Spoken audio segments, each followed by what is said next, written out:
I'm Raymond Cole, 70 years old, and I've been a grandpa for a decade. One chilly February morning at 6 a.m., my phone rang with a number I didn't know. I almost ignored it, but something in the sound woke me faster than coffee. "Grandpa, it's me, help.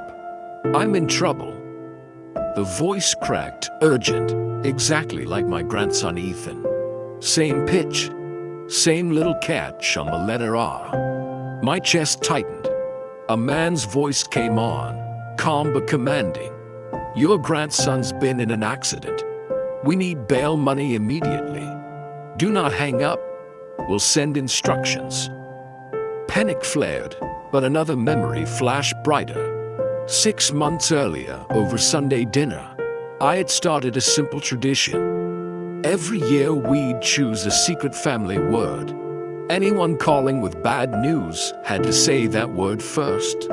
It was a fun game then, but I'd insisted it might one day matter. Keeping my voice steady, I said, "Ethan, what's the word?" Silence. Then a click. The line went dead. I sat at the kitchen table, phone in hand, heart pounding like a runaway drum.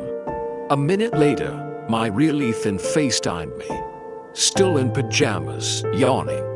"Grandpa, you okay?" Relief swept over me like sunlight after a storm. Our silly little code had just stopped something deadly serious. When Ethan and his parents came over later that day, we dug into what had happened. It wasn't a prank.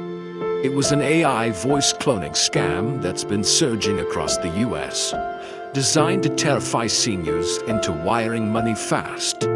"I never thought someone could copy my voice like that," Ethan said, eyes wide. "Technology can be misused." I told him, "That's why we stay one step ahead."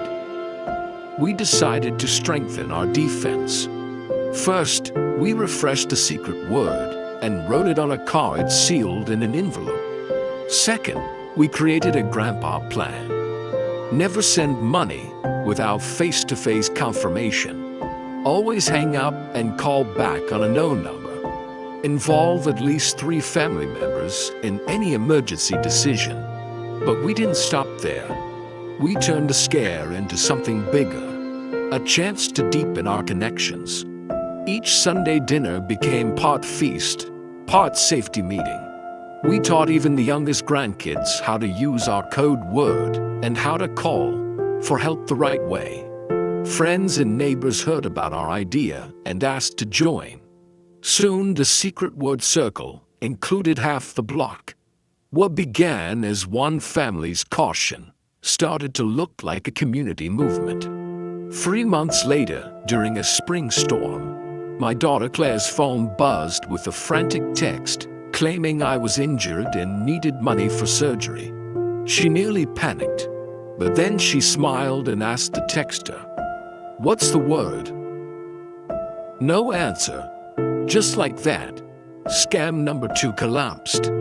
That night we gathered in my living room, rain tapping the windows, and celebrated a quiet victory. Claire hugged me and said, "Dad, your idea saved me from making a $1,000 mistake today." I looked around at my family and realized something important. Our secret word wasn't just about security. It had turned ordinary meals into a living trust of shared vigilance and love. Encouraged, we began speaking at local community centers and churches. We showed seniors how to set up their own codes and how to talk to grandchildren about staying safe. People came with notebooks and questions. Some cried. Many hugged me afterwards, saying, "I thought I had no power against scams. Now I do." By summer, what started with one terrifying phone call had become a nationwide example. A Denver news station filmed one of our Sunday dinners, calling it the secret word that stopped scammers. Letters and emails poured in from around the country, but the deepest change stayed personal. Ethan and I began a weekly breakfast tradition, just the 2 of us.